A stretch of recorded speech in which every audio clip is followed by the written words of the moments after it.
Hello there guys, welcome back to Younes Talks Football, welcome back to a brand new video. I hope all of you are doing well today.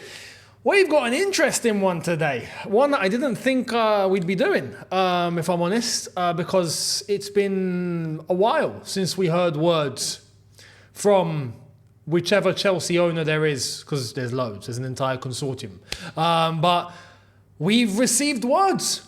And it's come from the one you'd probably expect it from the most, and that's the face of the consortium, and that's Todd Boehly, Mr. 10%, should we say, because he has 10% of the share.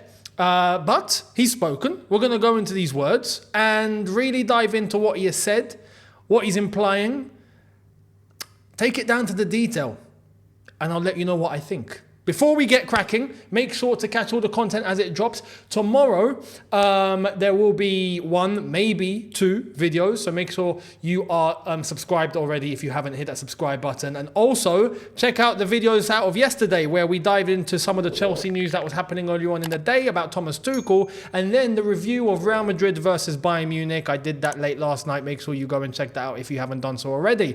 Let's get cracking. Oh yeah, don't forget, match preview for our game at Forest is going to be coming up soon, so make sure you're here for that too. Now, do I try and say anything first? Nah, I'm not. I'm going to show you guys what Todd Boehly has said. Todd Boehly spoke with Sportico. Sportico is a football business outlet, right? They talk about football business, and actually, not just football, all sport, business within sport, and all the latest news, and they do interviews and all of that in relation to the business side of sport. And they done an entire, I don't know how long it was, I've not seen the whole thing, I'm not sure if the whole thing is actually available yet, but clips have started to come out of this interview. This interview, if I'm not mistaken, took place in LA. Todd Boehly, I think, is there at the moment, and he must have been invited, and he was answering questions by the host on stage. And they went into all sorts. Obviously, as I said, it's a sports business outlet, so it is mainly financial in comparison to the sporting side, but they did touch on the sporting side, and he answered certain questions, and he went on to say what I'm about to show you now. So let's get into it. Here's Todd Boehly, ladies and gentlemen, and what he's had to say. Todd Boehly to Sportico, saying on Cole Palmer, the importance of winning and expanding Chelsea's brand in America. Hopefully, Cole Palmer will become a household name in America soon. He's been a phenomenon for us, and so we're thinking hard about how we continue to expand our brand in the United States. That's ultimately a priority as well. I'm going to stop it there because I'm going to try and react in stages here, right? When you hear that, it doesn't hear very good, does it, right? It sounds very commercial. You're thinking about how you're going to utilize a player to expand the brand in a certain nation, even though he's not from that country, but because he's so good at playing football. Cole Palmer is the Chelsea Player of the Year and Players Player of the Year, as we found out a couple of days ago. He's being used here as an asset, you know? So far, it's basically what we've expected to hear from someone like Todd Boehly, right? Let's keep reading. We've got a global group of players from Argentina to Brazil. Part of the long-range plan will be really to extend the brand as much as possible to build a fan base, because ultimately, the larger our fan base grows, the more competitive we'll be able to be, especially given these proposed salary caps are based on revenue. Now, for those that don't know what he's talking about, we did hear not long ago, I think last week or maybe a couple of weeks now, where the Premier League are looking to put in salary caps, right? And these salary caps are going to be dependent on the revenue that the club is bringing in. So based on the amount of money that you have coming in is going to allow you to spend a certain amount, and within that certain amount, the salaries are going to be set and you have to hit a certain threshold maximum. So it's based on the money you're bringing in. His idea is, okay, well, if that's the case, we're going to have to increase the fan base because therefore on a commercial value, we become bigger, therefore more money comes in, therefore the salary caps can be adjusted. The more money we bring in, the more we can maybe raise the salary caps. So on a business level, that makes sense, right? But on a footballing level, so far, we're still kind of like, yeah, it makes sense to try and build the fan base, but how are you going to do that, right? Because look at Chelsea right now.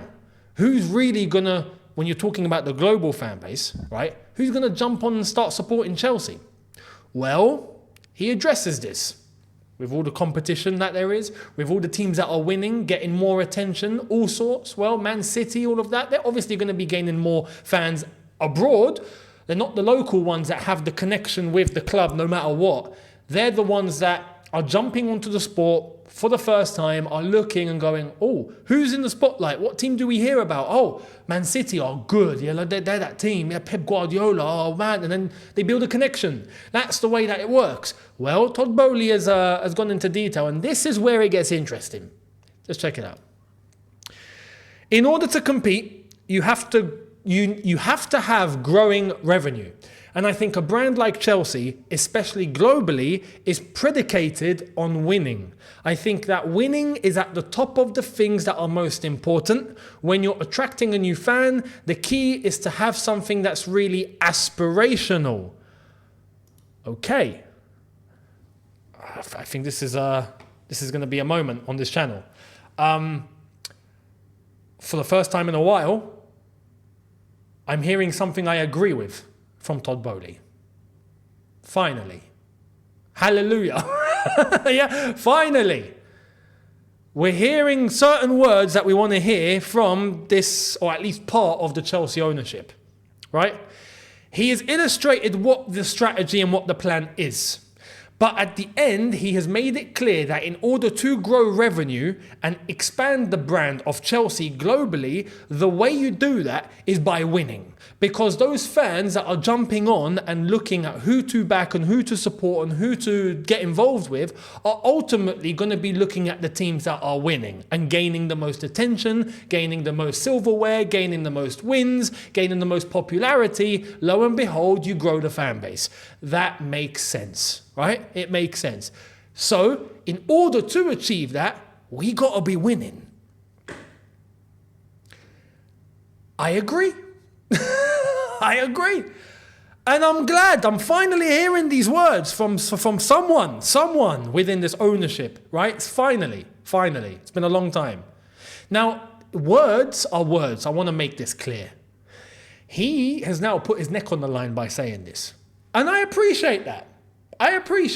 Right? Because look, let's be honest. We've been waiting for someone of the owners to talk, to make things clear. What we're doing, what we're trying to do, right? Now we've actually got Todd Boehly coming out and doing something, right? And he's saying something. And he's actually brought something of substance to the table now. Cool, you now have me hooked. Interesting. But he has put his neck on the line here. Now it's about what are we going to see the club do and implement that is going to reflect this ideology that Todd Boehly has just mentioned about how winning is the main priority by all costs, any means necessary. Because that's what's going to help you grow the brand. Which is why I am so desperate to see certain levels of players come into this team to complement the young players that we have and are still going for, right? We need balance, and everyone can see that. We ain't got balance in the team. There's some people that think maybe in 2030 we're going to have a superstar young team that's going to be unbelievable at the peak of their careers. But we need to have some sort of level, experience, priority in this team that's going to help show the example to a lot of these young players and bring us some balance when we need the result. We don't have the players right now that can come in clutch at any given moment with the expertise to get a result out of nothing when those circumstances occur. Todd Boehly is now talking about how everything is predicated on winning. His words, right? And winning is at the top of things that are most important. Cool. Now we got to see some action back up these words. But he's right in what he's saying here. I appreciate that he's come out and started speaking some sense that we can identify with.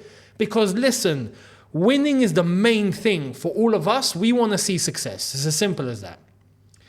We want to see something, not even success tomorrow. We get, like sometimes things can take a little time, yeah? We get it, but there has to be progress. In order to trust the process, we need to trust the progress. If there's no progress, there's no process to trust. It's as simple as that. We got to see building blocks. And we've not seen that. He did say a couple of ridiculous things in this interview as well. I have to balance out the positive with the negative here. Talking about how, the last 2.5 games have been fantastic, and which they have, to be fair, but talking about, how even the tune of the commentators has changed all of a sudden, and I've not seen something change so quickly. Like, what are you doing? Because what if we go to Forest and we blow it? Oh, great. The 2.5 games have now ended, haven't they? Like, it's the same mistake that he made when he said we were going to rock up to the Bernabeu and win 3-0. We were going to beat Real Madrid 3-0. Of course we were not going to beat Real Madrid 3-0. Don't do that. Don't do that. Now, we've seen, he's mentioned, the last 2.5 games have shown exactly what we've been trying to do. That's not how football works, my man. That's not how it works. That's not how it works. Which is why I have said on here, I am not there yet. Yeah, 2.5 games has been great, right? But it's been 2.5 games.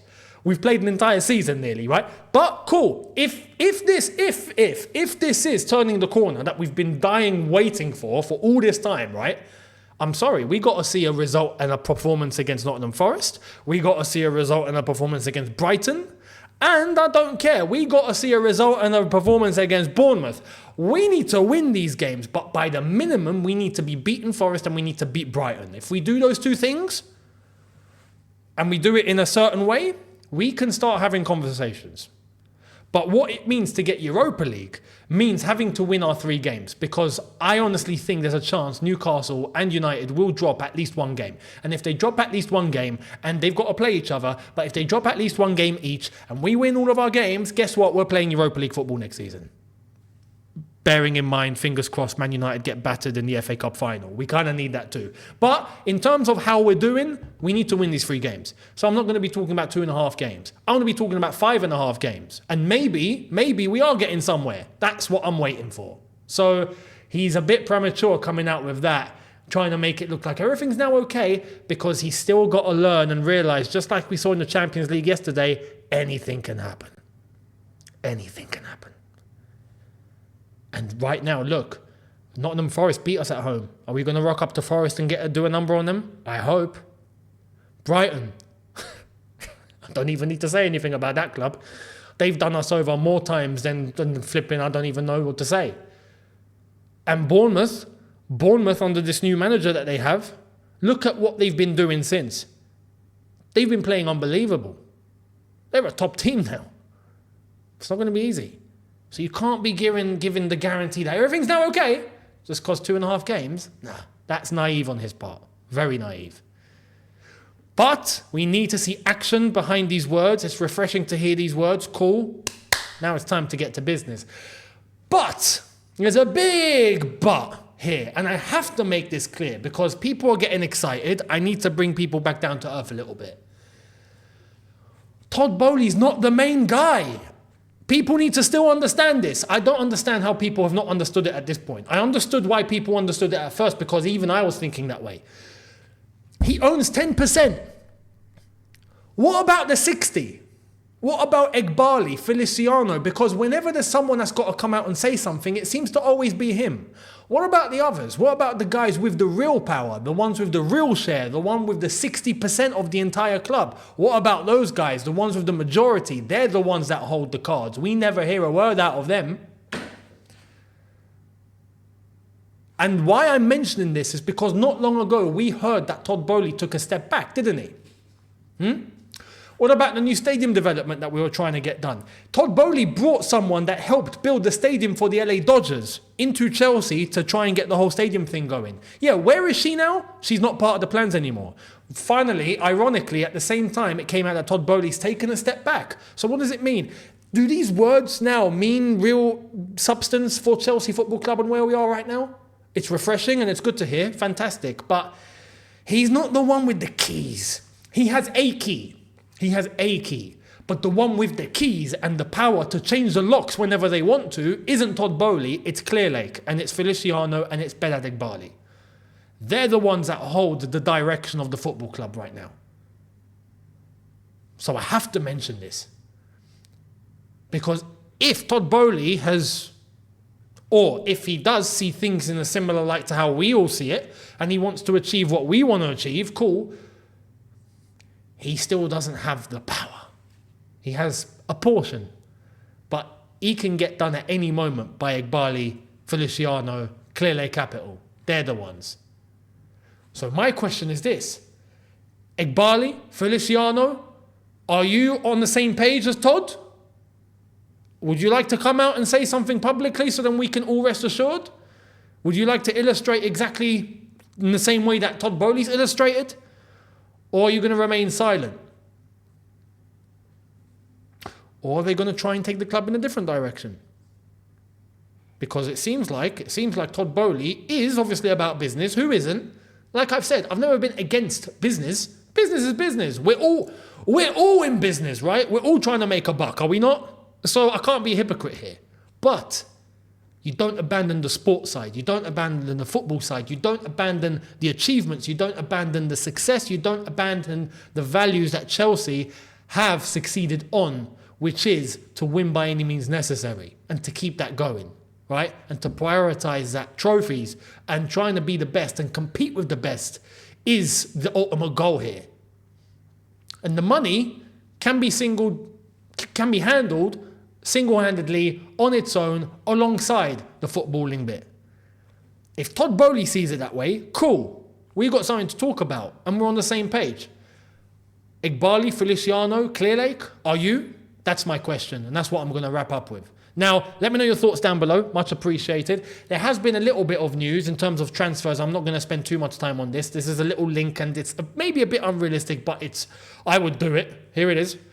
Chelsea are expected to reignite interest in Emi Martinez this summer. Just for the way that he carries himself and the housery, right? I would do it. And he's a top goalkeeper. He is. I think, imagine having him and Petrovic. I think that would be such a great blend. But will Aston Villa let him go? Very unlikely. Unless we give him something that they can't refuse. They can have Sanchez, I guess.